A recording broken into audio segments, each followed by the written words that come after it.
What's up, guys? It's Ario back in vertical mode again. Um,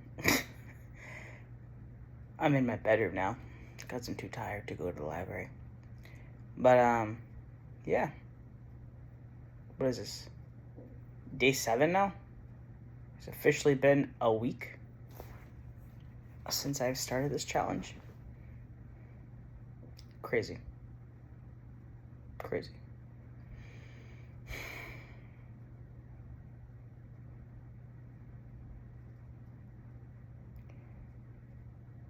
Did not do what I said I was gonna do last night. Meaning that last night I was like, I'm gonna wake up and go to a shul and like pray shacharit and like learn Torah afterwards. Da da da da da da. And then I woke up at 8, really tired. Took my bunny out of her cage and just let her out free roam. That's typically what we do. And then I was like, I'm really tired. I'm gonna go back to bed. And the same story. And I think it really is just not using my CPAP. So I really just gotta just fucking use this thing. I don't like using it. It's really uncomfortable. It's not fun to. It's just not. It feels very restricting. But like it does fix my sleep, a lot of ways. But as you can see, I have some facial hair growing in. It's because it's shavua shechal bo, so I can't shave, much to my dismay. I don't like having facial hair. It's just very itchy. Not a fan. Also, I don't grow it very well, so it's just better for me to be clean shaven.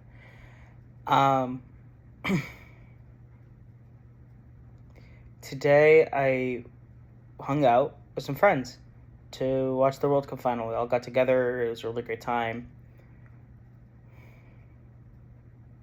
I felt like that second yellow card was absolute bullshit. And I feel like the refereeing was really bad throughout the match. But it is what it is. Spain won. Cool. And but yeah, it was good to be around friends. It was good to be around people. And overall,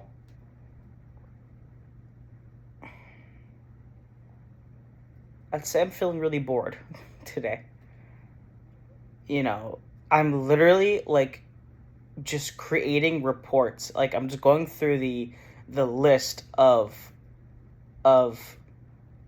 native plants in my county, and then just like generating reports about them, from like taxonomy to like botanical things, like how to identify them, ethnobotany, so like how they've been used historically, and how humans interact with these things.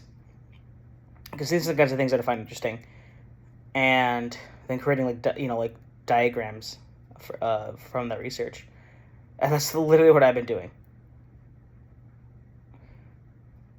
I just feel really bored because it's funny, like there's so many things that are right in front of me to do, which is like cleaning the house, answering certain calls, getting back to people, setting up appointments, things like. There's a lot that I have to catch up on in my life that has just been this perpetual state of postponing things, or just prolonging, these seemingly small and edible things that grow into huge, massive headaches if you don't take care of them. Like for example, like I could totally get back on my ADHD medication, which would definitely be a massive change. Because how I feel like I am on it versus off it is like night and day. Like I feel like I'm like really much more in tune with myself when I'm on medication, which I know is quite the opposite from what people say. But I think it was one of those things that took a very long time for me to come to terms with ADHD and to be like, this is a real thing. I've read like 3 separate books on it. I've read a ton of peer-reviewed studies, and I was like, oh shit, like this is a real thing. So I gotta just take care of it. But it's it's a funny self-fulfilling prophecy how, the disorder that impacts executive functioning can only really be aided through executive functioning. which is a big struggle of mine. So we'll see.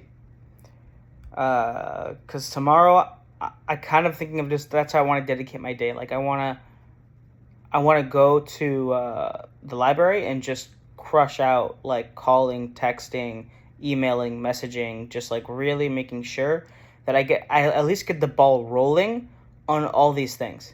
Because I really do need to get it all together. um,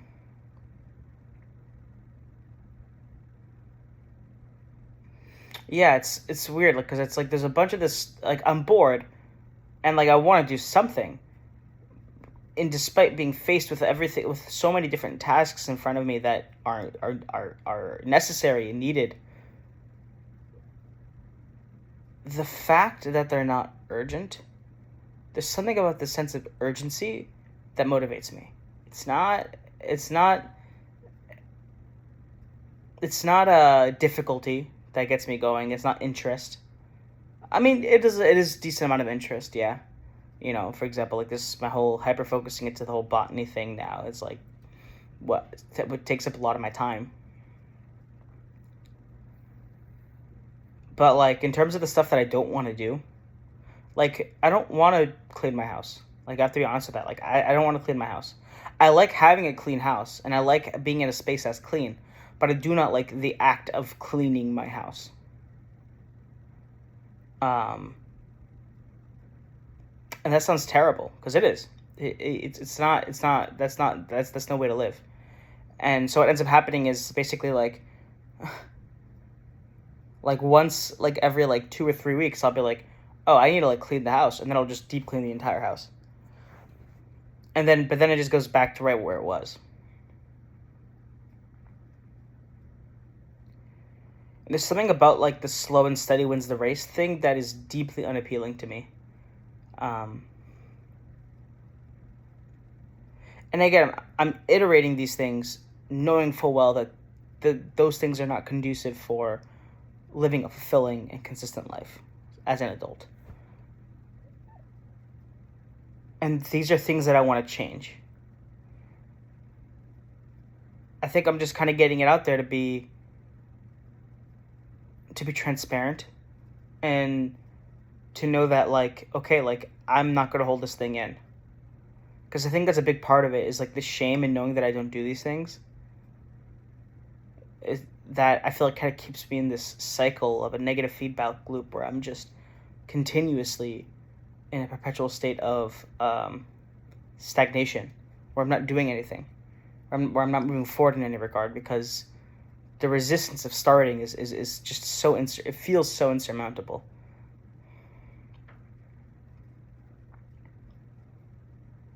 I don't know if any of you guys can relate to that. It might just be me. I might just be doomed. I really hope not. I mean, even if I am, that won't stop me from trying. Um,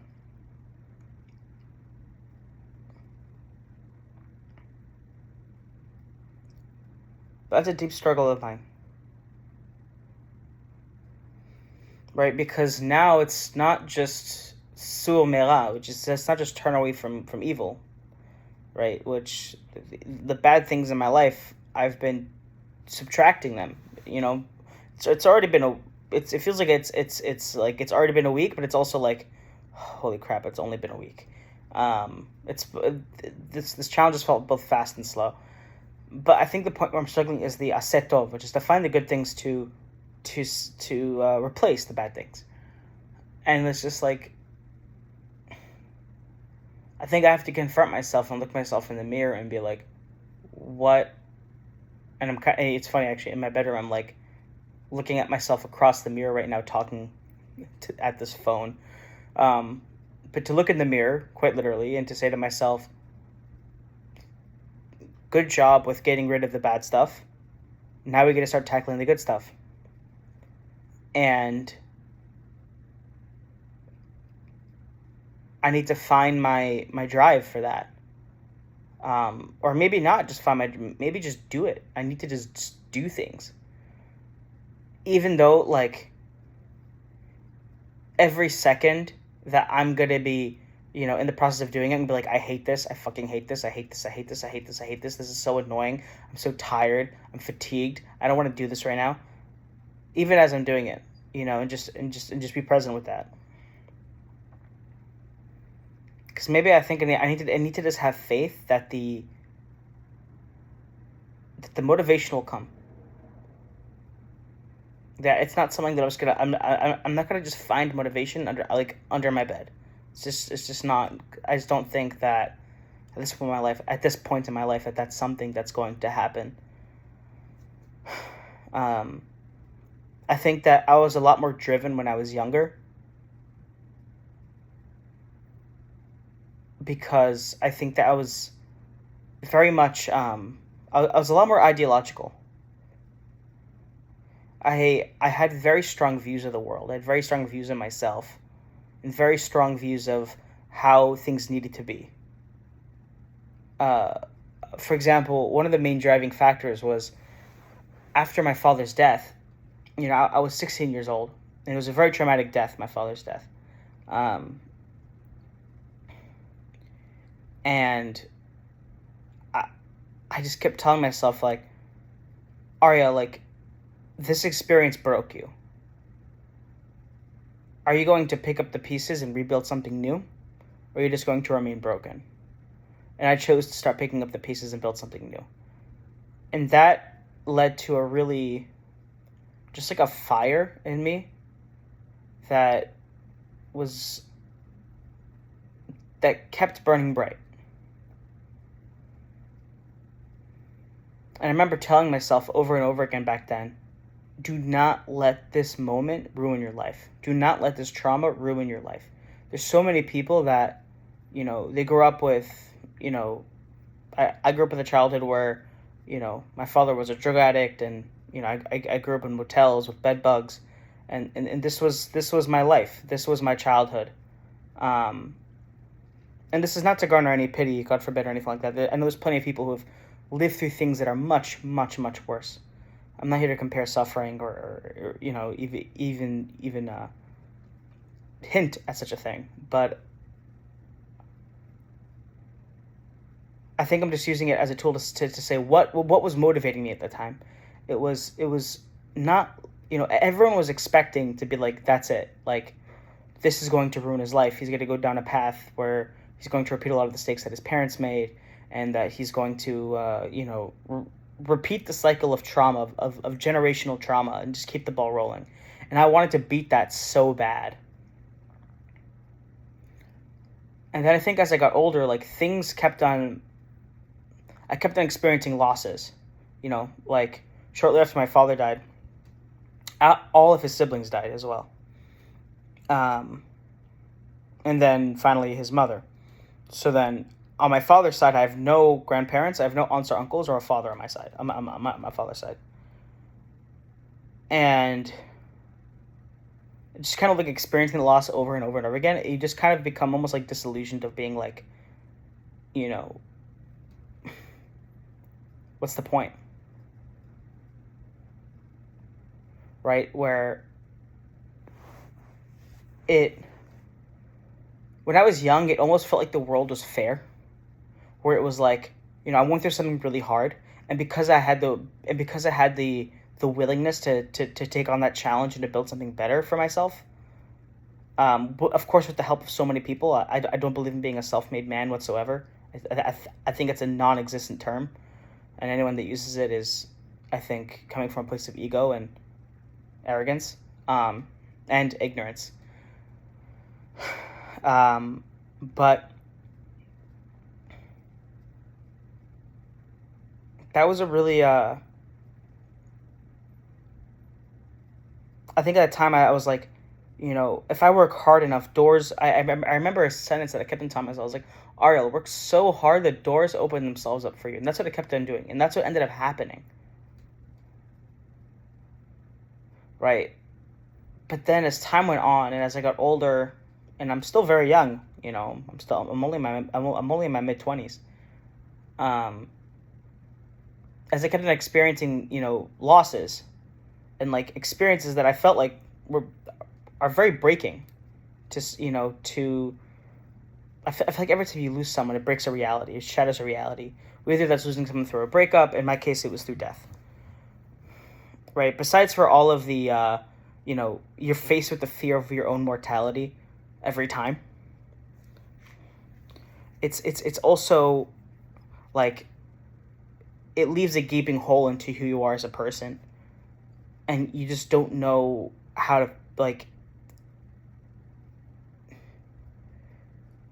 You just don't know how to fill that, and I kept trying to keep that fire, to keep that passion burning within me. And then I just started realizing over and over again that like life just isn't fair. And I think that it was this dream-like belief that life was fair that I think made me feel like that I could try. I felt like that gave me the permission to try, where it was like, I know that something is going to work out. As long as I keep on working hard, as long as I keep on going, just putting in work, talking to people, just being myself. And that's something that I think really, I have a deep value for authenticity, and a very, very deep value for authenticity. And this is not to say that my personality is linear. I don't think that's possible. I think that personality is multiphorenic in nature, meaning that your real self in front of your parents will always be different from your real self in front of let's say your best friends, or your spouse. Like, they're just different. Personality is fluid. It's not so clear cut. People are a lot more complicated than I think we put. People are both very simple, but really complicated, and I really lean more towards the camp that people are incredibly complicated. And I think that when that dream that the world is a place that's fair, and I think that shattered, I think it kind of broke something in me where it was like, then why try? And then after I graduated my undergraduate degree, because I have a master's now, when I graduated from my undergraduate degree, I was like, I'm ready to start taking on the world. And right as I was like working on like getting myself to like take on the world, and that was a time where, for example, like I started like waking up at 4:45 every morning, and like taking my dog out really early to like the dog park when I was living with my mom, and I was just really like trying to like just get life going. Shortly after that, my mother got diagnosed with cancer, stage 3.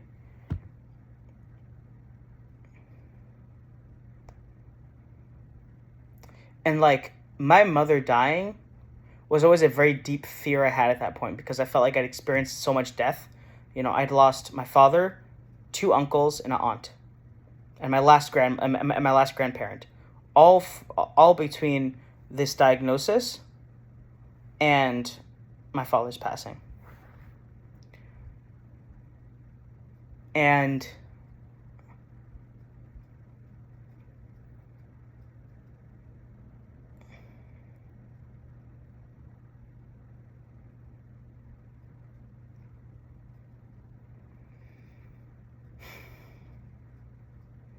all my thought just came into keeping my mom, just supporting my mom. Because shortly after that, because again, like, I didn't really grow up with money, and I never did, and I'm both grateful for that fact and also, recognize its hardships. But we were kicked out of the place we were living in at the time, because it was under new ownership, and they wanted to, basically tear the whole thing down. We were living in like the upper part of like a little 1-bedroom apartment. My mom was sleeping on the couch. I was sleeping on a bed, above a psychiatrist's office. But then we had to find a new place to live. And we did, but the arrangement was that I would have to sleep on the couch. So I slept on the couch. And I was like that for a year and a half. of like struggling to like, at that point, this is before like, you know, AI completely killed any semblance of entry level tech roles. Um, Slightly before that, that I was, trying to like, get back into refining my coding skills, and then also taking care of my mom, because stage three colorectal cancer is like a horrible type of cancer. It is like, I don't know if anyone watching this has experienced, seeing that, or God forbid if you've ever experienced that, just know my heart goes out to you. It is one of the hardest cancers to deal with, like just from a symptoms perspective. And I would not wish that upon my worst enemy, to ever experience these things. My mother suffered very, very greatly. But, all of a sudden, through all this time of taking care of my mom, created these gaps in my resume. And, I think that was another reality shattering experience where it was like, the world isn't fair, right? If I'm going to be applying to jobs, people are going to look at this gap in my resume, these gaps in my experience, and be like, what happened? There's something that like I feel like this kind of endemic to like corporate America, where where like even if you try to get, if the reason's very personal, trying to communicate that in a corporate environment where you're talking to a recruiter, where you're talking to a hiring manager, where the humanistic perspective is like almost like diluted in those environments, right? When push comes to shove and it's like business is business, are they going to take the guy that took care of his mom for a year and a half, 2 years, but wasn't able to work during that time in a job that had the experience that you're looking for? Or you're going to hire the guy that has the experience you're looking for? You're obviously going to hire the guy that has the experience you're looking for, right? And there's obviously an oversaturation of people that are looking for jobs in that market, because there was all these tech layoffs and things like that. And so the option of me just getting a job just kept being more and more and more bleak.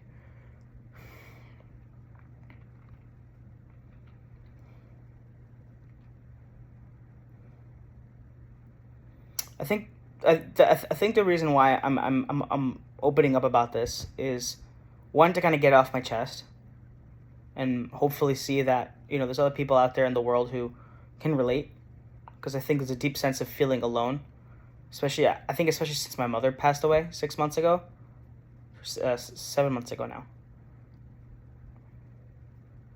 That there's a very being in your mid-20s with no parents, and with a lot of people in your family tree missing, there's a deep sense of loneliness that comes with that, and and it feels like an inability to feel like people can relate to you. And I guess I'm kind of hoping that people can watch this and maybe they're going through something similar, or maybe they know of a place where they can feel like, no, these are a group of people that I can relate to. But I think the other reason why I'm saying all this is because, to tie it all back into what I said earlier, which is that I used to be someone that had a lot of drive, and I think that that's what kept me going.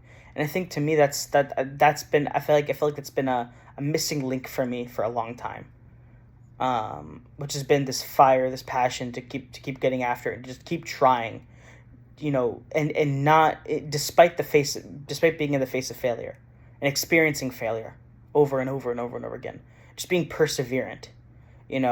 People are always like, RL, like, you're so perseverant, you're so resilient. I feel like I was. I don't feel like I am anymore. I feel like now, if even there's the risk of failure, I'll run away,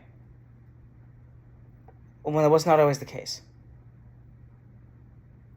Because I think there's almost like a nihilistic streak to me that is like, why try? why try? The world's not fair. It's not going to, this is just, this is the reality that you've woken up to, and why try? How are you going to, you're already so behind, because you've had to spend so much time, working through these stages in your life, working through these traumas, that, like, why try? And I know that that's wrong. I know that that's wrong. And it's not the life that I want to live for myself. And I think that's kind of what inspired me to take on this challenge of, this whole YouTube series of, like, getting my life together.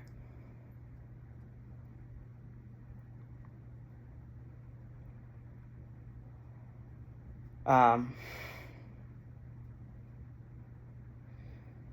know that, like, people probably are probably not going to watch up until this point. I think most people probably watch, like, if they were anything like me, like, watch, like, the first, like, 2 minutes and be like, I'm done.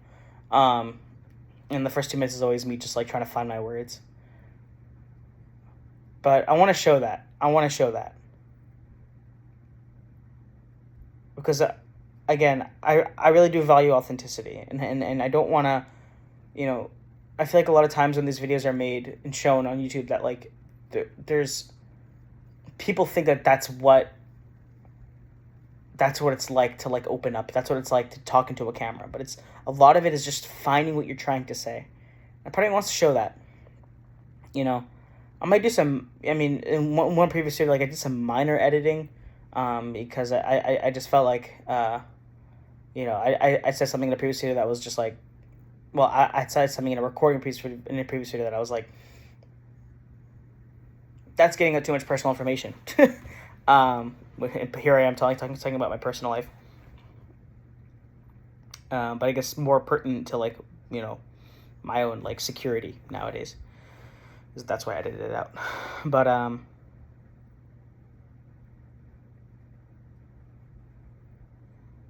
yeah.